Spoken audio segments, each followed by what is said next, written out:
Greetings to you all, my friends. I am Adamu, of the monadic entity of the Pleiadian civilization, and I'm coming to you, as always, through my trusted friend and scribe, Zingdad. On this occasion, I have two separate transmissions for you. The first transmission, this transmission, is a sitrep, an update on your present world situation, as well as what is likely to be coming on the timeline that you find yourself when viewed from the multi-dimensional perspective. A separate transmission with an altogether different energy, an altogether more joyful, ebullient, excited energy will follow, in which we shall discuss forthcoming events. So, the situation on planet Earth right now, from a broader perspective, from outside of space and time, this moment right now is pregnant with possibilities, and everything seems to be proceeding rather excellently. In that, the hegemonic structure that has been operating from behind the scenes, from deep behind the scenes. We've been calling these the dark elite, or perhaps with a bit of a smile, the delete. This grouping is really in the final throes of their own demise. And so, from our perspective, we look upon this and we say all is proceeding according to plan. The vast eon of time, which has been the time of diversification, the time when every possible strand of consciousness that could be expressed has been expressed. Every type of living expression, of human expression that could be expressed has been expressed. From the perspective we hold, one might say we look upon human life as a tree of consciousness. And upon this tree of consciousness is every possible kind of fruit that could be born. Some of these fruits, it turns out, are quite poisonous, toxic. And some of the fruits are beautiful indeed. And so this vast eon of time, from one might say the beginning of time, up until now, has been a time of allowing for this proliferation. It has always been known that this time would come to a close. There comes a moment where you draw a line and you say, from here on out, instead of allowing for all possible proliferation, from here on out, we begin to prune the tree of life. We begin to remove the branches that bear the fruit that is toxic, that is poisonous. One might say, it's not inaccurate to say, that there is a changing of the guard amongst the gods. The magnificent deities who create this reality, who hold it, who allow it to grow and flourish as it must, are changing hands from a laissez-faire structure to a very much more hands-on structure, a much more interventionist structure. Interventionist gods look upon the world and say, how must it be transformed? How can we take a hand in altering what is, so that what might be is more beneficial, more joyful, more harmonious, more wholesome. But before you can begin that process, you must allow everything that can be to be.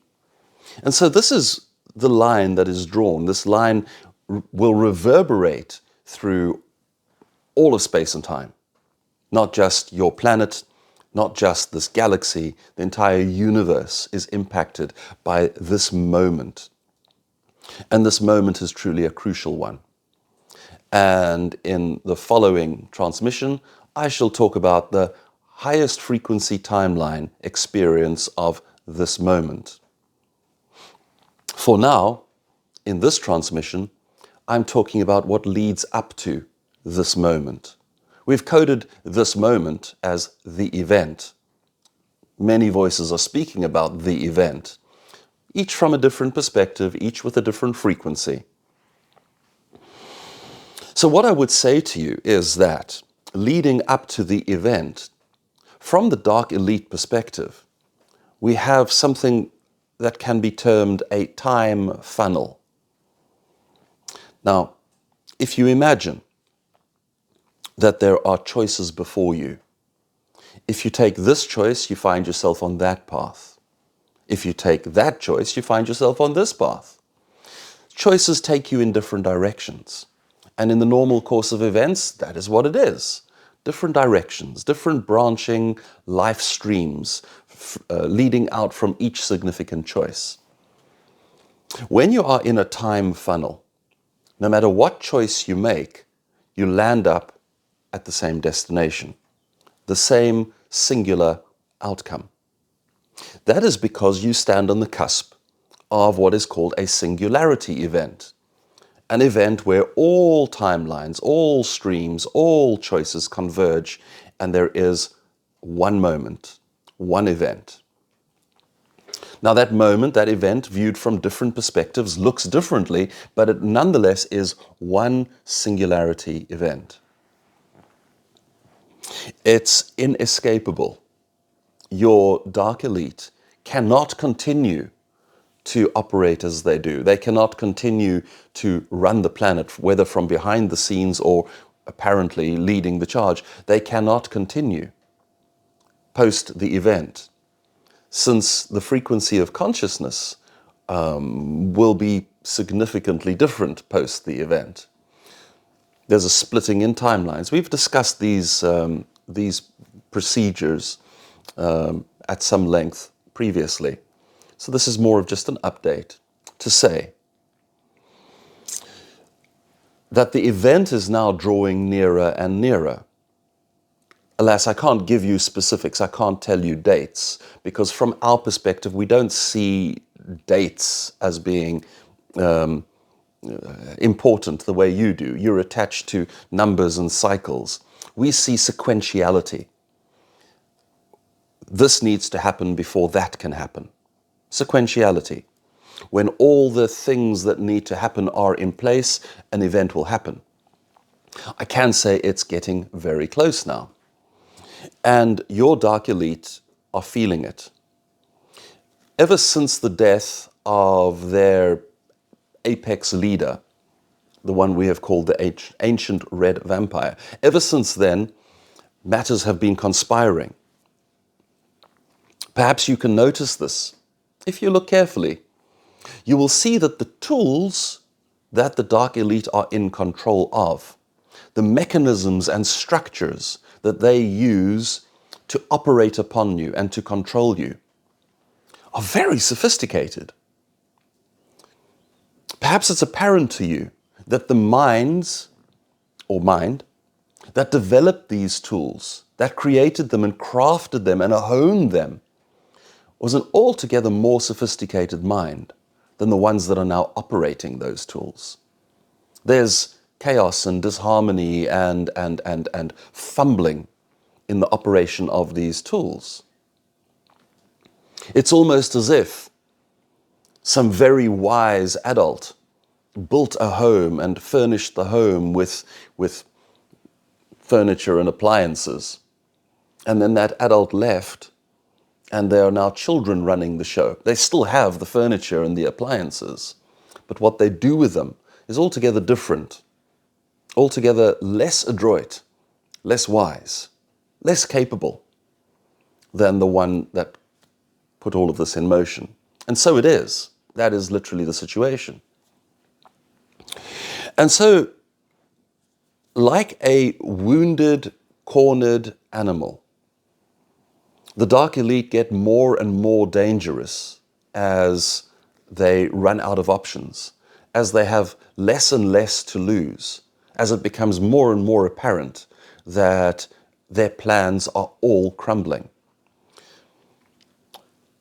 The potential for them behaving erratically, idiotically, increases. And what they know from the playbook that they inherited from the ancient red vampire is, when in doubt, create chaos. Humanity, when living harmoniously, joyously, begins to co-create, begins to up-level, begins to become more observant, begins to take clearer and clearer actions towards the goals that serve humanity. And such a humanity will begin to notice the dark elite tools of control and the dark elite themselves eventually.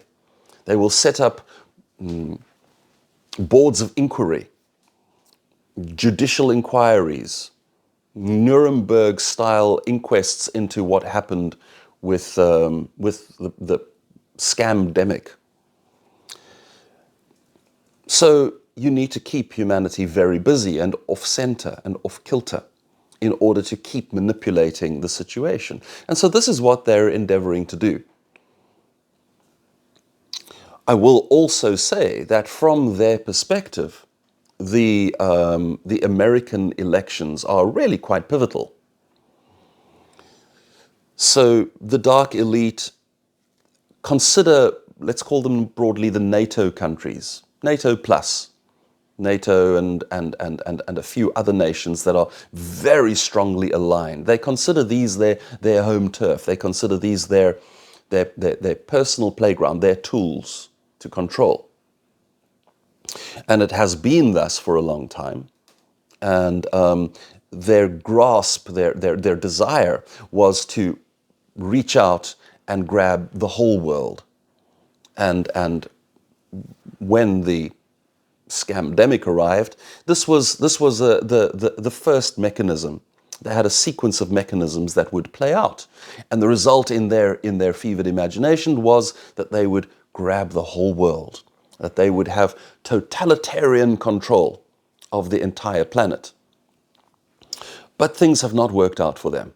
The virus was just not as dangerous as they'd planned it to be when they chose to enact gain of function to develop the virus. It was not as effective as it was meant to be, and it didn't scare you quite as much as it was supposed to. And their additional measures, the lockdowns and these things, weren't quite as effective as they wanted to be. So you were not as desperate for a vaccine as you should have been. And one thing after another, like dominoes falling, these things were all meant to lead to a point where you would be semi-permanently locked down. Well, if you're willing to surrender your freedom, be locked down, be controlled, then you are a slave. And you are a slave to these very dark masters. So none of that has happened. The climate change scare, which was meant to be what followed after the scandemic, you were meant to then go into climate lockdowns, has receded into the background as they are fighting for their survival. So why is the American election so pivotal to them? Well, if you have eyes to see, you will notice that there are a number of tools that the dark elite have. We call them the dark elite system of control, the desk. And one of the main tools that they have is politics, because you have central figures who are in control, who are in power. And if you possess those people, if you own them, whether through bribery, through corruption, through some other form of loyalty, blackmail, you're providing them with the funding, and if they play nicely, they'll be wealthy, and if they don't play nicely, you'll destroy them. Very simple means of control. So these means of control are very powerfully rooted in politics. And up until recently, I would call the American political situation the uniparty, because both sides, left wing, right wing, both sides were tools, possessions of the dark elite. They were, both sides, the same pillar of the dark elite system of control. And if you have eyes to see, you will notice how the dark elite system of control has responded to the appearance and the rise of this person, Donald Trump. They've responded with profound aggression. They have attempted to destroy his candidacy the first time round. They attempted to destroy him personally. They attempted to destroy him politically, legally. I can say from our perspective that the assassination attempt upon his life was also very much an inside job. This was all part of their plan. And as with all of their plans, one way or another, everything they've done has fallen apart. And so we are at this position right now where they can see the greater likelihood, by far, is that Donald Trump will win the next election. And a second Trump presidency will be utterly disastrous for them, as he has had opportunity to watch them and watch their actions, the dark elite operating through the deep state, and he has every intention of dismantling their tools of control. Not just locally, not just within America, but their globalist structures are very much under threat should Donald Trump win the election. And so they have no intention of allowing him to win the election, and they will do whatever they can to stop that from happening. But their options, the tools that they have to stop that from happening, are diminished. And it's going to be more and more difficult for them to do that. So the one thing that they can always attempt is chaos. And they will attempt chaos. So the meaning of this first transmission today is really to tell you that there is provocation inbound. Massive provocation. If they were successful, if Donald Trump had been assassinated, that would have been a very successful provocation. There would certainly have been an uprising from his, I want to say, fan base. It's quite a phenomenon. There are those that are very, very passionate supporters of Mr. Trump. So much so that these people would very likely have risen to armed insurrection, to some kind of armed resistance, had he been assassinated. And that would have served their plans quite well. Chaos. If there is chaos, then you can lock people down, you can control people, you can declare martial law, you can draw a line, you can say these are the good citizens and these are the bad citizens, and you get the good citizens on your side, and you use the military, you use whatever forces are at your disposal. You can call for the UN, you can call for external military forces to assist you. All kinds of things become possible if there is sufficient chaos.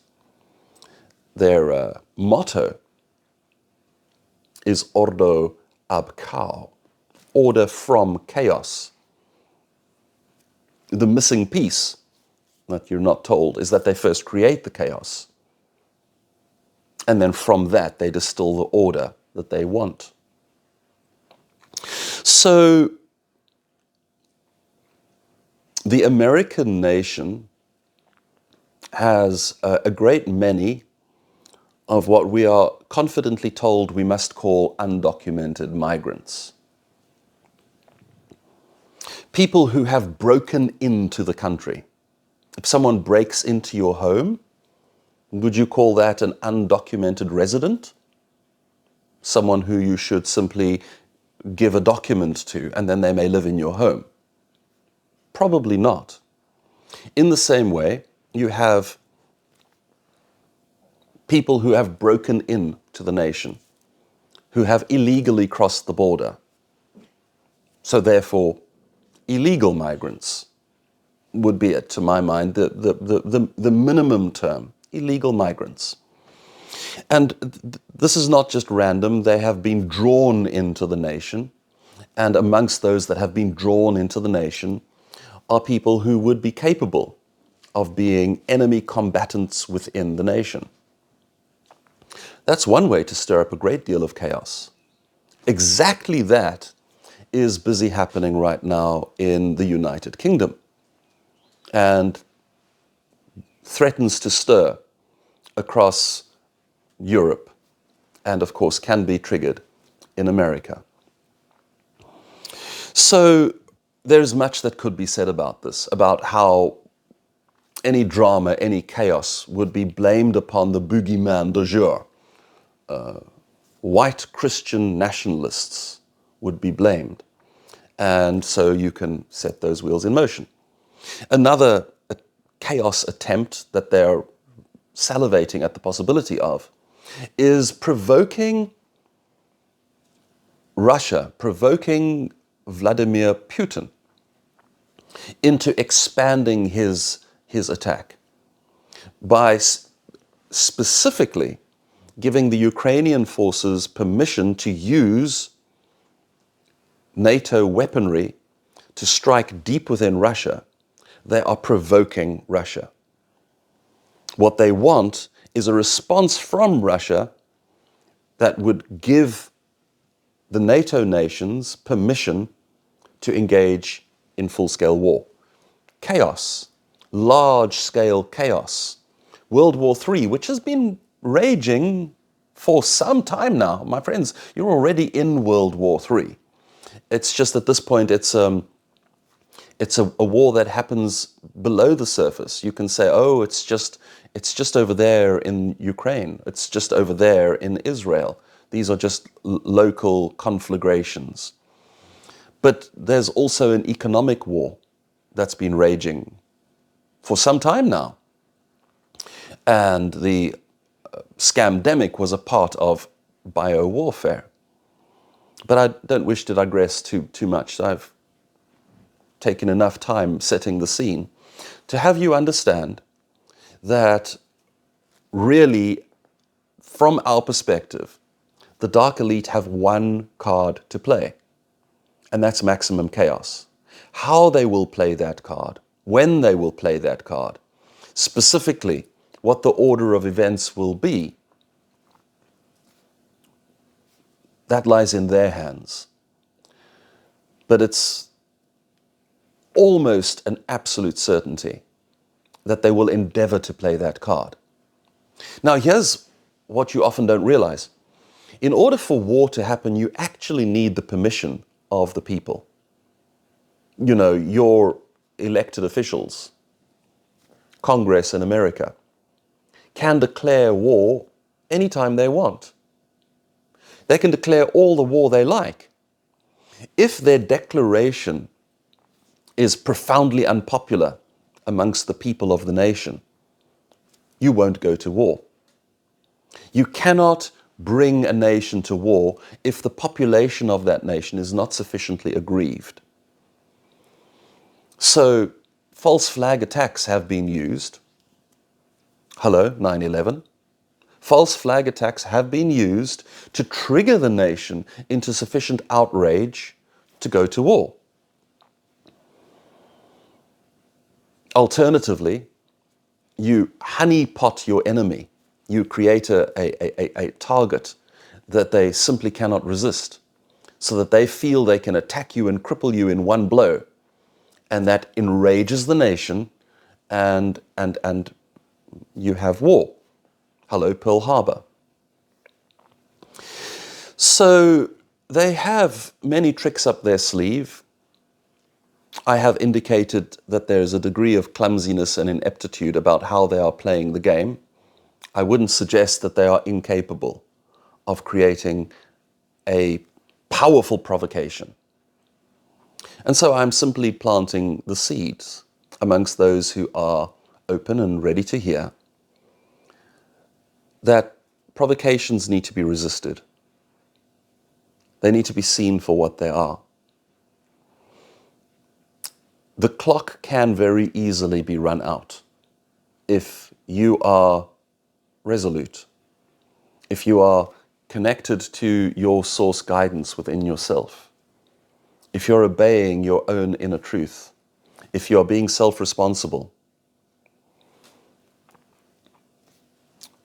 Mr. Putin, I do believe, is very aware that the dark elite and their system, their financial system, their tools of control, are teetering on the edge of implosion. And so he is, it seems very much to us, attempting to resist provocations as he continues on to do what he thinks is best for his nation.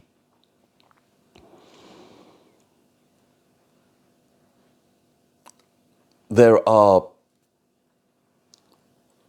sane, reasonable leaders in this world.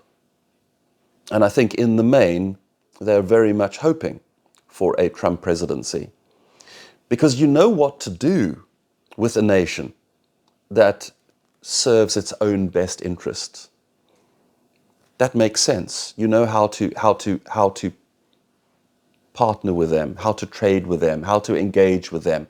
You're taking care of your own best interests, they're taking care of their own best interests. This drive to globalism is actually a drive to totalitarian control.